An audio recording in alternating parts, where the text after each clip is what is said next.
सबसे खुशी मुझे विंटर हार्वेस्ट में लगती है, या ये कहूँ विंटर में मुझे सिर्फ 50% वेजिटेबल्स खरीदने पड़ते हैं, बाकी 50% मेरे गार्डन से ही मुझे मिल जाती है और जिससे मैं साल भर इस्तेमाल में लेती हूँ। बरसात में लगाई गई ये सब्जियाँ बहुत आसानी से ग्रो करती है। उसी का फ़ायदा उठाते हुए बरसात में ये सब मैं लगा देती हूँ और विंटर में उसकी हार्वेस्टिंग कर लेती हूँ। नहीं करने से भी चलेगा क्योंकि मिट्टी के अंदर पड़े रहने से भी ये खराब नहीं होते हैं। जगह की कमी के वजह से विंटर में इसको हार्वेस्ट करके विंटर के वेजिटेबल्स लगा देती हूँ। ये है ओल, जिसे इंग्लिश में याम कहा जाता है, किसी किसी जगह में सूरन भी कहा जाता है, जिसका अचार मुझे बहुत अच्छा लगता है और ये पेट के लिए भी बहुत फायदेमंद होती है। साथ में मैंने हार्वेस्ट किया स्वीट पोटैटो, जिसे सुपर फूड भी कहा जाता है, क्योंकि इस विंटर में इम्यूनिटी को बूस्ट करके हमें बीमारियों से बचाता है। और ये है कुछ अरबी और हल्दी। हल्दी पाउडर तो साल भर के लिए बनाती हूँ, साथ में हल्दी का अचार और हल्दी से साल भर के लिए टूथपेस्ट भी बना के रख लेती हूँ। और ये है पके हुए पपीते, जो आज सुबह सुबह ही तोड़ा हुआ है। रोज सुबह ब्रेकफास्ट में पपीता खाने का मजा ही कुछ और होता है और पेड़ में पका हुआ पपीता है, इसीलिए इसका टेस्ट भी बहुत ही मीठा होता है। साथ में मैंने हार्वेस्ट किया कुछ रोजेला के फूल, जिसे हम अंबाड़ी भी कहते हैं। इसका ये ऊपर के स्किन खट्टे होते हैं और इसे साल भर के लिए स्टोर कर सकते हैं। इतने में विंटर हार्वेस्ट खत्म नहीं होता है। वो देखिए, अभी अदरक हार्वेस्ट करना बाकी है। पत्ते अभी थोड़े से हरे हरे हैं, पूरी तरह ये जब ब्राउन हो जाएंगे तभी जाके मैं इन्हें हार्वेस्ट करूंगी। हार्वेस्ट किए हुए रूट वेजिटेबल से अगले साल के लिए किस तरह से बीज रख सकते हैं उसके बारे में बात करती हूँ। गुड मॉर्निंग, नमस्ते, मैं दुर्गा पॉट टू प्लेट में आप सभी का स्वागत करती हूँ। पिछले साल ये सेंटर में जो लगी हुई हल्दी है उसको मैंने लगाया था और उसी से ही इतने सारे हल्दी बने हैं। हमें पता है कि हल्दी पाउडर जो मार्केट में मिलती है उसमें मिलावट होती है, फूड कलर भी यूज किया जाता है और फूड कलर जो यूज किया जाता है उसमें होती है लेड, और लेड शरीर में कैंसर पैदा करता है। लेड हमारे शरीर को कितना नुकसान पहुंचाता है उसके ऊपर बड़े बड़े साइंटिस्ट रिसर्च कर रहे हैं और हमें बता भी रहे हैं। हमें उन्हें जानना जरूरी है। जानने के बाद हम कैसे लेड से अपने आप को बचा सकते हैं उसके ऊपर स्टेप लेना हमारे हाथ में है। हल्दी रोज हम किचन में खाने में इस्तेमाल करते हैं। साथ में मैं 1 साल से हल्दी की टूथपेस्ट भी बना के इस्तेमाल कर रही हूँ और उसमें मुझे फायदे दिखाई देने लग गए हैं। मार्केट से लाए गए टूथपेस्ट में जब मैं ब्रश करती थी, उसमें ब्रश करने के बाद मुंह पूरा सूखा सूखा हो जाता था, लेकिन हल्दी की टूथपेस्ट इस्तेमाल करने के बाद मुंह में सूखापन या रूखापन नहीं है। ब्रश करने के बाद भी मुंह में सलाइवा या जो लाड़ बोलते हैं वो सूखता नहीं है, वो रहता ही है। पूरा हल्दी खाली करने के बाद ये जो दिखाई दे रही है हार्ड पार्ट जिसमें रूट लगी हुई है, उसी को ही अगले साल लगाने के लिए रख देंगे। हल्दी को हार्वेस्ट करने के बाद इस तरह के कच्ची हल्दी से आप कुछ भी चीज़ें बना सकते हैं और इस तरह की गांठों को आप अगले साल लगाने के लिए रख सकते हैं। मई जून में इसमें से अपने आप अंकुरण शुरू हो जाएगी और आप उस टाइम उसे लगा सकते हैं। पानी से बचाकर किसी कार्टन के अंदर भर के उसको रख देने से 1 साल के लिए आराम से ये रह जाएगा। हल्दी की तरह अरबी की पेड़ जब हम हार्वेस्ट करते हैं तो इस तरह से राउंड शेप में एक अरबी होती है और उसके चारों तरफ या उसके साइड में इस तरह के ओवल शेप के अरबी होती हैं। तो ये ओवल शेप की अरबी को खाया जाता है और राउंड शेप की अरबी को अगले साल के लिए लगाने के लिए रख दिया जाता है। और स्वीट पोटैटो में आप इस तरह के स्वीट पोटैटो को ही किसी पॉट में अलग से लगा के रख सकते हैं। उसी से ही बेल या लतर निकलना शुरू हो जाएगा और उसी बेल की कटिंग से आप अगले साल बरसात में लगा सकते हैं। और अभी हार्वेस्ट किया हुआ स्वीट पोटैटो की बेल की कटिंग किसी पॉट में लगा देने से उसमें भी रूट आ जाती हैं, उससे भी आप अगले साल लगा सकते हैं। कटिंग थोड़ी सी मोटी होनी चाहिए और उस कटिंग को कोई बड़े कंटेनर में लगाने की ज़रूरत नहीं है, इस तरह के छोटे कंटेनर भी लगा सकते हैं और उसमें पानी डालना है, बट बहुत ज़्यादा पानी डालने की ज़रूरत नहीं है। मिट्टी सूखने पर उसमें पानी डालना है। ये है रोजेला या अम्बाड़ी, जिसमें विटामिन सी, ए, बी पाया जाता है।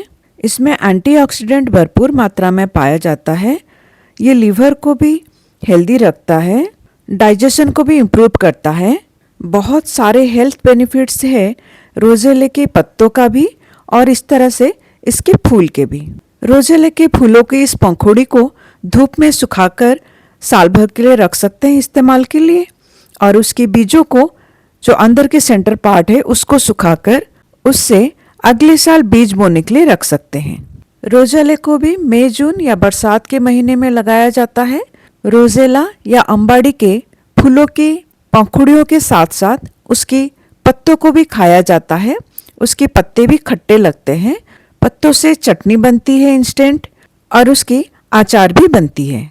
ये देखिए, ये हरे पार्ट के अंदर काले काले अम्बाड़ी के छोटे छोटे बीज हैं।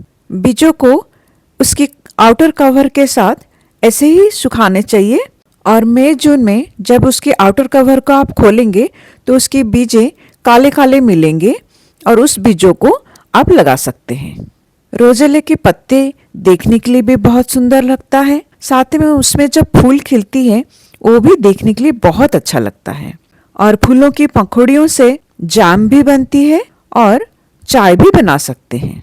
फूलों की इन पंखुड़ियों को धूप में सुखाकर रखने से ये साल भर के लिए भी रह जाते हैं। साल भर और एक चीज भी रहती है, वो है रतालू। कहीं कहीं जगह पर उसको आरू भी कहते हैं और इसे इंग्लिश में याम भी कहते हैं।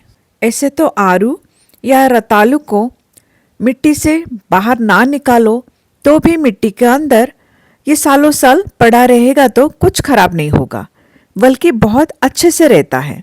और नेक्स्ट ईयर यानी मई जून में जब इस पर बारिश की पानी गिरेगी, अपने आप से इसी में से नए पौधे बाहर आ जाएंगे। जैसे मैंने पहले कहा, जगह की कमी की वजह से मुझे इन्हें हार्वेस्ट करना पड़ता है। हार्वेस्ट करने के बाद मैं इन्हें धूप से बचाकर किसी अंधेरे जगह में रख लेती हूँ और साल भर के लिए रतालू को इस्तेमाल में लेती हूँ। रतालू की ये ऊपर जो छोटे छोटे रतालू के जैसे दिखाई दे रहे हैं, उन्हीं से छोटे छोटे पीसेस कट करके मैं अगले साल बरसात में लगा दूंगी। रतालू बॉडी में सोडियम की लेवल को बैलेंस रखता है। इसमें विटामिन ए, ई पाया जाता है, जिसकी वजह से स्किन हेल्दी रहता है और स्किन में जो बुढ़ापे में रिंकल्स आती है, वो रिंकल्स को भी आने नहीं देता है। देखिए दोस्तों, एक साल में ही कितना बड़ा रतालू मैंने हार्वेस्ट कर लिया। अगर मैं इसे हार्वेस्ट नहीं करती, ये सालों साल इसी के अंदर रहता तो बहुत बड़ा अपने आप हो जाता, बिल्कुल भी खराब नहीं होता। इसी तरह मैंने सारे ओल और रतालू को हार्वेस्ट कर लिया। अब कुछ हार्वेस्ट किया है तो कुछ लगाना भी है, चलिए कुछ लगा भी लेते हैं। इसी रतालू और ओल की जो सूखे पत्ते या पेड़ की टहनियाँ हैं, उसी को ही वापस से खोदे हुए खड्डे के अंदर डाल देंगे और उसके ऊपर मिट्टी डाल देंगे। ठंडी के मौसम में अभी आलू बो सकते हैं, तो मैंने 1 महीने पहले से ही ये आलू बोने के लिए मिट्टी प्रिपेयर कर लिया था। इसमें मैंने धान की भूसी ज़्यादा मिलाया हुआ है, क्योंकि आलू उसी मिट्टी में अच्छा बैठता है जो मिट्टी भुरभुरी हो। साथ में मैंने मिलाया है इसमें गाय का गोबर और घर का बना हुआ किचन कंपोस्ट और वर्मी कंपोस्ट। मार्केट के वर्मी कंपोस्ट में मिलावट होती है, साथ में वो बहुत महंगी भी मिलती है, इसीलिए मैं घर पर ही वर्मी कंपोस्ट बनाती हूँ। वर्मी कंपोस्ट कैसे आसानी से घर पे बना सकते हैं, मेरे चैनल में वर्मी कंपोस्ट इजीली बनाने का तरीका बताया हुआ है, आप चाहे तो उसे देख सकते हैं। अब इन मिट्टी के ऊपर 6-6 इंच की दूरी पर लाल वाले आलू लगा दिया। लाल आलू सफ़ेद आलू से बेहतर होते हैं, उसके स्किन पतले होते हैं, खाने में ज़्यादा टेस्टी और हेल्दी होते हैं। आलू लगाने के बाद आलू को मिट्टी से अच्छे से ढक देंगे। आलू लगाने का तुरंत बाद पानी नहीं दिया जाता है। 3-4 दिन के बाद उस पर पानी देंगे। पानी देने से पहले मैंने इसमें धनिया, पालक और सरसों साग बीज बो दिया। ये सारे बीज जल्दी अंकुरण हो गए और आलू जब 2 इंच तक बढ़ेगा तब तक सरसों, धनिया, मेथी ये 6 इंच के हो जाएंगे और मैं इन्हें हार्वेस्ट कर लूँगी। आई होप मेरी इस वीडियो से आपको गार्डनिंग करने के लिए थोड़ी सी मोटिवेशन मिली होगी। मेरी ये बम्पर विंटर हार्वेस्टिंग वीडियो आपको कैसे लगी ज़रूर बताइए। Please like, share and subscribe to my channel. Thank you for watching the video. Healthy खाइए, हेल्दी रहिए। God bless you all.